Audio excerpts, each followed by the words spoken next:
Untuk bab yang pertama yaitu pengertian investasi.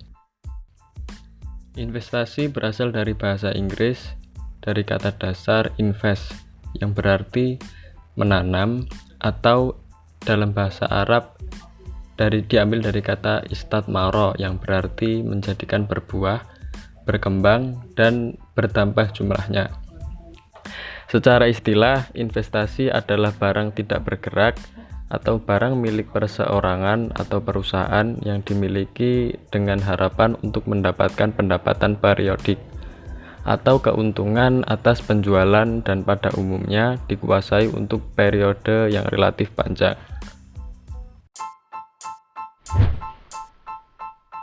Untuk selanjutnya, pengertian investasi menurut para ahli.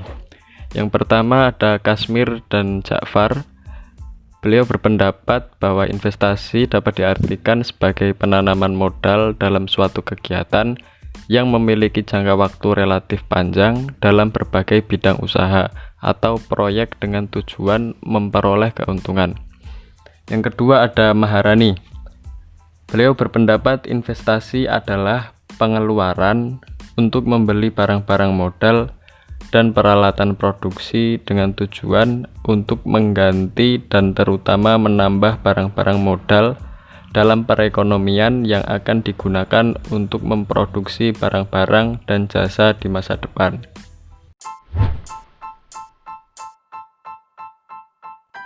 Dasar hukum investasi.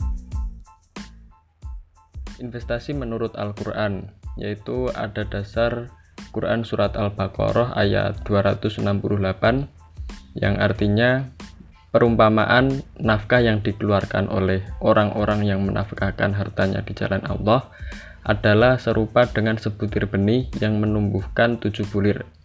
Pada setiap bulir terdapat 100 biji. Allah melipat gandakan pahala bagi siapa yang Dia kehendaki, dan Allah Maha Luas dan Maha Mengetahui. Ayat ini secara implisit memberikan informasi akan pentingnya berinvestasi, di mana ayat ini menyampaikan betapa beruntungnya yang menafkahkan hartanya di jalan Allah.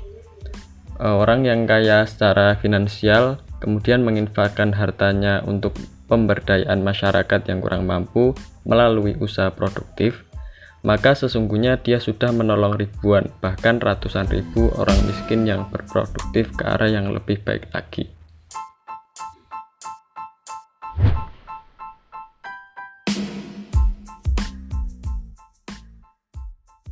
Selanjutnya, dasar investasi dari hadis Nabi Muhammad. Hadis riwayat Abu Dawud, yang artinya dari Abu Hurairah radhiyallahu anhu bahwa Rasulullah SAW bersabda, Allah berfirman, aku menjadi orang ketiga dari 2 orang yang bersekutu selama salah seorang dari mereka tidak berkhianat kepada temannya. Jika ada yang berkhianat, aku keluar dari persekutuan mereka. Berdasarkan hadis tersebut, praktek investasi sudah ada sejak Nabi Muhammad SAW. Bahkan beliau secara langsung terjun dalam praktek bisnis dan investasi tersebut. Beliau memberikan contoh bagaimana mengelola investasi hingga menghasilkan keuntungan. Hal ini tidak terlepas dari pengalaman beliau yang lama sebagai pedagang dan pengelola bisnis atau seorang mudharib. Nabi Muhammad SAW mempraktekkan bisnis dengan sangat profesional, tekun, ulet, dan jujur, serta tidak pernah ingkar janji kepada. Akan saya lanjutkan yang kedua mengenai perencanaan program investasi.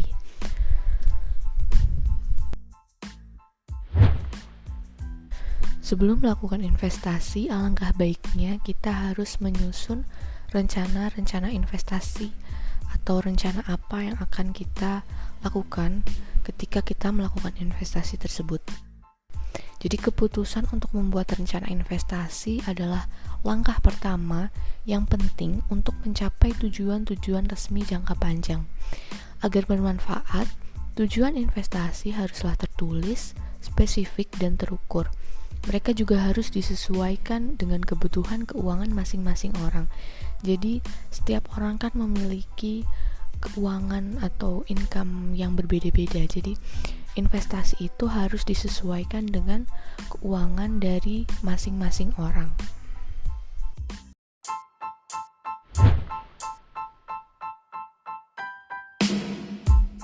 Sebelum melakukan investasi, maka kita harus menetapkan tujuan apa yang ingin kita dapatkan ketika berinvestasi. Berikut beberapa pertanyaan yang mungkin nantinya bisa membantu kita terkait menetapkan tujuan dalam berinvestasi. Yang pertama ada, berapa banyak uang yang dibutuhkan untuk memenuhi tujuan investasi kita. Jadi sebelum melakukan investasi, baiknya kita memperhitungkan berapa banyak sih uang yang kita butuhkan untuk melakukan investasi. Yang kedua itu, bagaimana kita mendapatkan uangnya. Jadi ketika kita berinvestasi, tentunya kita membutuhkan uang untuk kita melakukan investasi tersebut. Jadi kita harus pikirkan bagaimana caranya kita mendapatkan uang tersebut untuk berinvestasi. Yang ketiga itu, berapa lama waktu yang dibutuhkan untuk mendapatkan uang tersebut. Yang keempat itu, berapa besar risiko yang bersedia kita tanggung dalam program investasi. Jadi ketika kita melakukan investasi, tentunya kita memiliki resiko-resiko yang nantinya akan kita tanggung. Jadi resiko tersebut apakah bersedia kita tanggung atau tidak, nah itu harus menjadi pertanyaan dalam diri kita. Yang kelima ada, kondisi ekonomi atau pribadi apa yang mungkin dapat mengubah tujuan investasi ke depan. Jadi mungkin nanti kita akan menemui kondisi-kondisi ekonomi atau kondisi ekonomi pribadi kita yang nantinya akan mengubah tujuan investasi ke depan. Yang keenam itu, apakah kita bersedia membuat pengorbanan yang diperlukan untuk memastikan bahwa kita itu memenuhi tujuan investasi tersebut. Yang ketujuh itu, ada apa konsekuensinya jika kita itu tidak mencapai tujuan investasi. Dan yang kedelapan adalah, apa tujuan investasi kita itu masuk akal atau tidak. Jadi ketika kita melakukan investasi, kita tidak asal melakukan invest. Jadi kita harus memikirkan bahwa tujuan tersebut itu masuk akal atau tidak.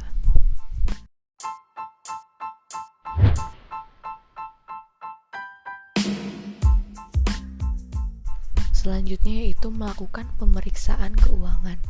Jadi tadi ketika kita sudah memiliki atau menetapkan tujuan investasi, selanjutnya kita harus periksa dulu keuangan kita atau kondisi finansial diri kita terlebih dahulu, apakah sudah layak untuk melakukan investasi atau belum. Jadi adapun hal yang harus dipertimbangkan dalam melakukan investasi. Yang pertama itu menyeimbangkan anggaran yang ada. Jadi ketika kita melakukan investasi atau sebelum melakukan investasi, kita harus menyeimbangkan anggaran yang ada. Jadi kita tidak boleh anggaran yang kita punya itu selebihnya itu untuk investasi atau semuanya itu untuk investasi. Itu tidak baik. Jadi harusnya kita menyeimbangkan dana yang kita miliki untuk investasi dan untuk kebutuhan sehari-hari. Yang kedua yaitu kelola hutang yang dimiliki. Jadi ketika kita masih memiliki hutang, maka kewajiban utama kita ya harus melunasi hutang tersebut. Jangan malah kita memiliki banyak hutang dan kita malah uang tersebut itu untuk investasi. Jadi itu tuh tidak seimbang. Dan yang ketiga itu ada mulai dana darurat. Jadi sebelum melakukan investasi, kita baiknya itu memiliki dana darurat lain. Jadi uang yang kita dapatkan itu tidak serta-merta semuanya harus kita investasikan. Kalau kita investasikan semua, kita akan bingung ketika kita ada di situasi yang emergency atau situasi darurat. Dan yang keempat yaitu ada memiliki akses ke sumber tunai lain. Jadi seperti yang sebelumnya saya katakan, ketika kita ada di situasi emergency, maka kita harus memiliki sumber tunai lain.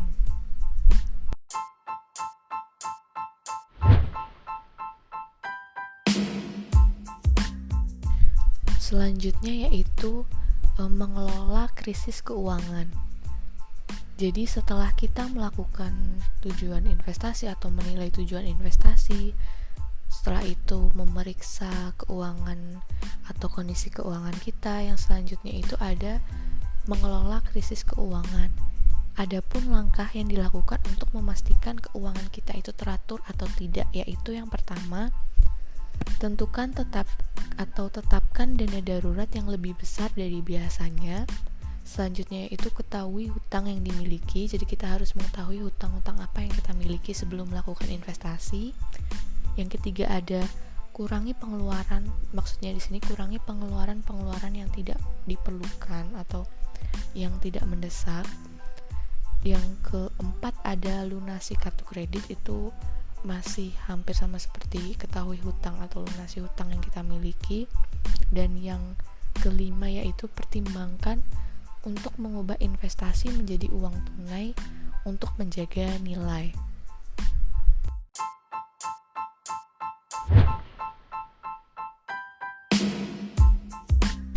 Poin selanjutnya yaitu nilai program investasi jangka panjang. Jadi tidak ada waktu yang lebih baik untuk memulai program investasi pada saat kita masih muda. Jadi ketika kita melakukan investasi, waktu yang terbaik sebenarnya ketika kita saat usia muda. Dan sebenarnya juga tidak ada kata terlambat untuk berinvestasi, tapi ketika kita memulai lebih awal atau saat usia muda, itu tuh tidak perlu khawatir tentang keuangan ketika kita sudah mencapai usia pensiun atau kita sudah mencapai usia tua. Karena jika kita melakukan investasi di usia muda, itu biarkan nilai waktu dari uang yang bekerja untuk kita. Jadi kita tidak usah pusing memikirkan ke depan itu seperti apa, karena kita nanti hanya menikmati hasil investasi yang kita tanamkan selagi kita usia muda, seperti itu.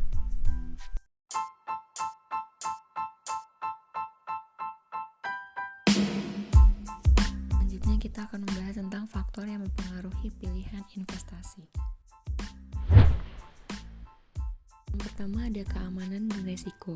Dikatakan investasi yang sempurna ketika investasi tanpa risiko dan pengembaliannya di atas rata-rata. Namun, tentunya investasi yang sempurna itu tidak ada. Keamanan dalam sebuah investasi di sini berarti risiko kerugian yang minimal. Sedangkan risiko dalam investasi berarti ukuran ketidakpastian tentang hasil. Investasi itu berkisar antara sangat aman hingga sangat berisiko. Investasi yang sangat aman itu disebut sebagai investasi konservatif. Dalam kategori ini ada obligasi pemerintah, sertifikat deposito, saham tertentu, reksadana, dan obligasi korporasi. Kemudian ada investasi yang sangat berisiko yang disebut sebagai investasi spekulatif. Investasi ini disebut berisiko tinggi dengan harapan memperoleh keuntungan yang relatif besar dalam waktu singkat. Yang termasuk dalam kategori investasi ini antara lain yaitu obligasi tertentu, beberapa reksadana, beberapa real estate, komoditas, logam mulia, batu mulia, serta barang koleksi lainnya.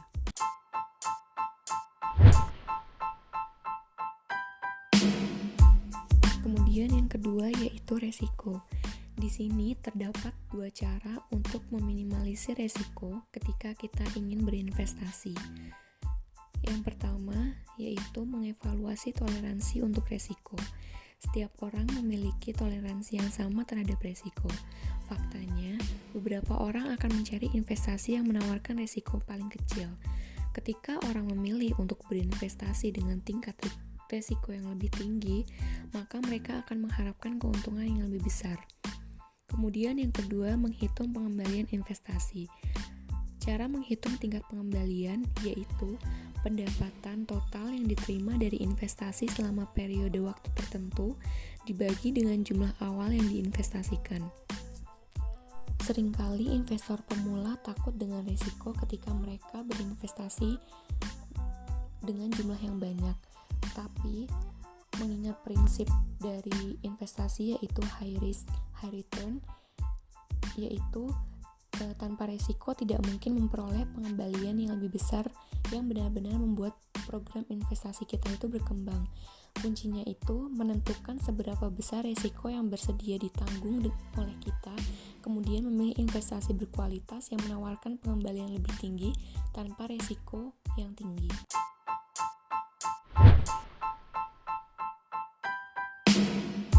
Kemudian yang ketiga yaitu komponen faktor resiko. Faktor resiko secara keseluruhan bisa dipecah menjadi 5 komponen. Yang pertama, resiko inflasi. Yang seperti kita ketahui, inflasi adalah kenaikan tingkat harga umum. Selama periode inflasi tinggi, terdapat resiko bahwa keuntungan investasi tidak akan mengikuti laju inflasi. Untuk mengurangi efek inflasi, pemerintah dan beberapa perusahaan menerbitkan obligasi yang dilindungi dari inflasi. Kemudian yang kedua ada risiko tingkat bunga. Ketika tingkat suku bunga secara keseluruhan meningkat, maka nilai investasi dengan tingkat pengembaliannya itu menurun.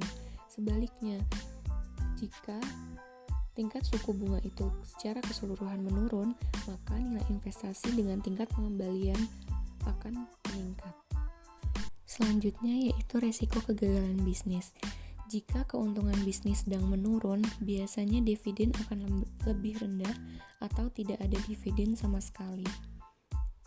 Jika bisnis kemungkinan mengalami kebangkrutan, maka investasi kita sama sekali tidak akan berharga. Cara untuk melindungi investor dari kerugian yaitu dengan hati-hati mengevaluasi perusahaan yang menerbitkan saham dan obligasi yang investor beli. Nah, resiko kegagalan bisnis ini juga dapat mempengaruhi nilai reksadana yang ditanamkan pada saham dan obligasi.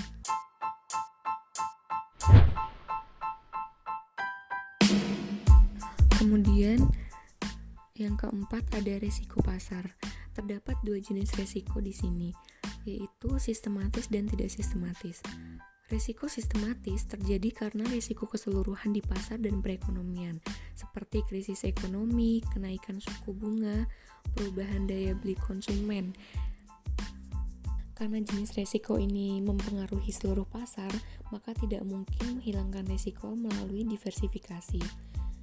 Kemudian ada risiko tak sistematis mempengaruhi perusahaan tertentu atau industri tertentu. Karena jenis risiko ini hanya mempengaruhi satu perusahaan atau satu industri, maka risiko ini dapat dikurangi dengan mendiversifikasi portofolio investasi. Dan yang terakhir ada risiko investasi global. Saat ini semakin banyak investor yang berinvestasi pada saham atau obligasi yang diterbitkan oleh perusahaan asing karena dapat mendiversifikasi portofolio investor. Namun, sama halnya ketika kita ingin berinvestasi dalam negeri, sebelum berinvestasi dalam investasi global tetaplah harus dievaluasi. Tetapi, evaluasi perusahaan asing mungkin akan lebih sulit karena informasi akuntansi dan keuangan yang dapat diandalkan tentang perusahaan asing itu seringkali langka.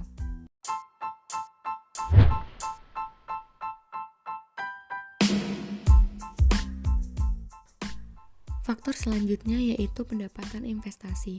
Terkadang, investor membeli investasi tertentu karena mereka menginginkan sumber pendapatan yang dapat diprediksi. Beberapa pilihan investasi teraman itu ada rekening tabungan, buku tabungan, sertifikat deposito, dan sekuritas yang diterbitkan oleh pemerintah Amerika Serikat. Dengan investasi tersebut, investor akan tahu persis berapa penghasilan yang akan dibayarkan pada tanggal tertentu. Jika pendapatan investasi adalah tujuan utama dari investor, maka investor juga dapat memilih obligasi daerah, obligasi korporasi, saham preferen, saham utilitas, atau saham biasa yang dipilih. Investasi lain yang dapat memberikan potensi pendapatan adalah reksadana dan properti sewa real estate. Meskipun penghasilan dari reksadana itu tidak dijamin, namun investor itu bisa memilih reksadana yang tujuan utamanya adalah penghasilan.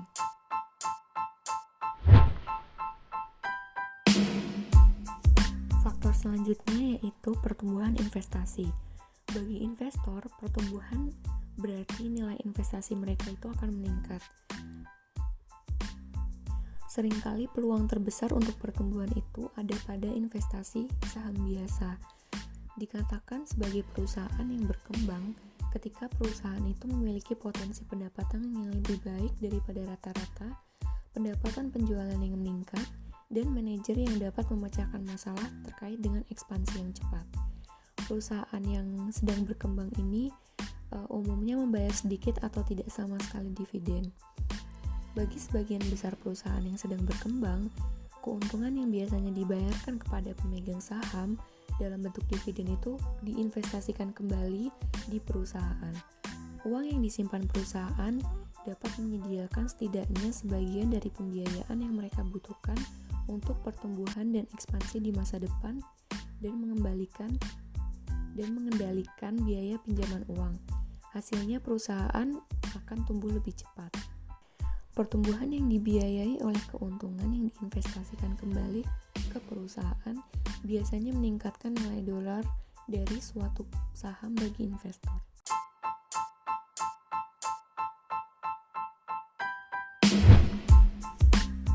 Selanjutnya faktor terakhir yaitu likuiditas investasi.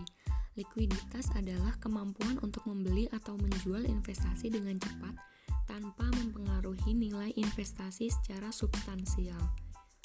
Rekening giro dan tabungan sangat likuid karena dapat dengan cepat diubah menjadi uang tunai. Sedangkan sertifikat deposito itu mengenakan denda untuk penarikan uang sebelum tanggal jatuh tempo. Dengan investasi lain, investor mungkin dapat menjual dengan cepat. Tetapi karena kondisi pasar, kondisi ekonomi, atau banyak faktor lain, mungkin menghalangi investor untuk mendapatkan kembali jumlah yang investor investasikan.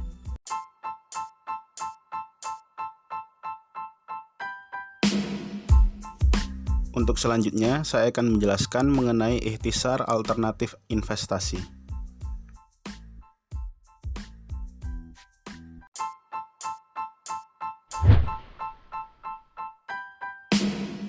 Dalam menentukan pilihan investasi, tentunya kita sebagai investor ingin menentukan alokasi aset keuangan kita kepada investasi yang tepat. Nah, di sini ada beberapa alternatif investasi yang kita bisa menggunakannya dalam investasi kita. Sebelum itu, kita harus mengetahui apa itu alokasi aset. Nah, alokasi aset adalah proses menyebarkan aset Anda di antara beberapa jenis investasi. Jadi alokasi aset hampir sama dengan diversifikasi. Terkadang disebut sebagai kelas aset, yaitu untuk mengurangi risiko. Ada beberapa alokasi investasi yang dapat kita gunakan, seperti saham perusahaan besar, menengah, kecil, juga saham asing, obligasi maupun investasi tunai.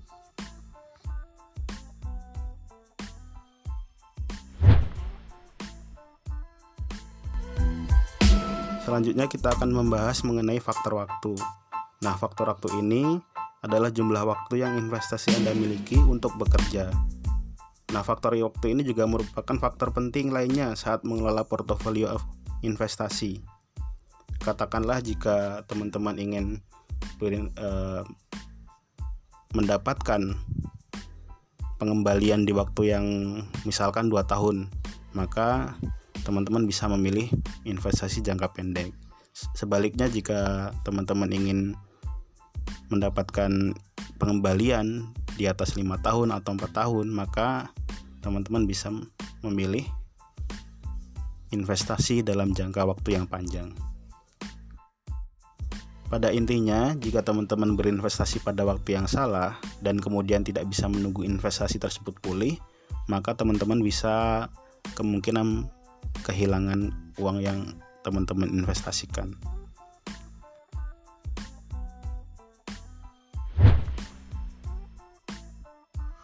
Selanjutnya, saya akan menjelaskan mengenai alternatif investasi. Di sini ada beberapa macam alternatif investasi yang dapat kita lakukan. Salah satunya yaitu pembiayaan saham. Nah, pembiayaan saham ini yaitu uang yang diperoleh bisnis dari pemiliknya. Modal ekuitas disediakan oleh pemegang saham atau yang membeli sahamnya. Nah, mereka berbagi dalam kesuksesan korporasi. Jika perusahaan mendapatkan keuntungan, maka pemodal atau yang membeli sahamnya juga akan mendapatkan keuntungan. Pembiayaan saham ini juga dapat menjadi peluang investasi yang menarik. Yang kedua yaitu obligasi. Nah, obligasi ini adalah janji tertulis dari pemerintah atau perusahaan untuk membayar sejumlah uang tertentu bersama dengan bunga. Nah, menerima pembayaran bunga ini dapat berkala hingga jatuh tempo adalah salah satu metode menghasilkan uang dari investasi obligasi. Alternatif investasi selanjutnya yaitu reksadana. Nah, reksadana ini metodenya yaitu mengumpulkan uang dari banyak investor untuk berinvestasi dalam berbagai sekuritas. Alasan lain investor memilih reksadana adalah adanya diversifikasi, karena reksadana berinvestasi di sejumlah sekuritas yang berbeda. Jadi, semisal ada kerugian sesekali di satu sekuritas, dapat diimbangi dengan keuntungan di sekuritas lain.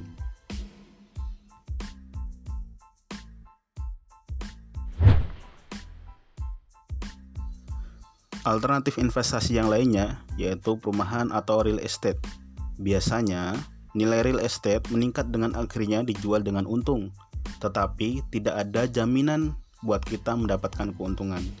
Tingkat pertumbuhan ini menjadikan real estate sebagai investasi jangka panjang dan bukan skema cepat kaya.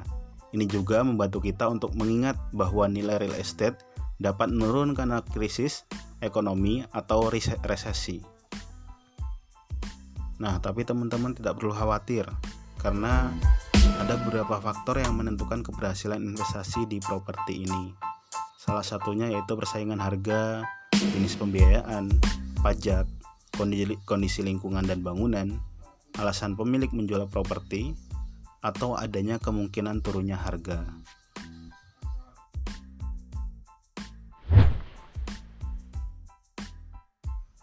Pada dasarnya, setiap investasi mungkin bersifat spekulatif. Artinya, investasi ini mungkin cukup berisiko atau menimbulkan resiko. Namun, investasi spekulatif yang sebenarnya bersifat spekulatif karena metode yang digunakan investor untuk mendapatkan keuntungan dengan cepat. Nah, investasi spekulatif ini tipikalnya termasuk yang pertama yaitu pilihan komoditas derivatif, logam mulia dan permata, koin dan perangko, barang antik dan koleksi, dan lain-lain.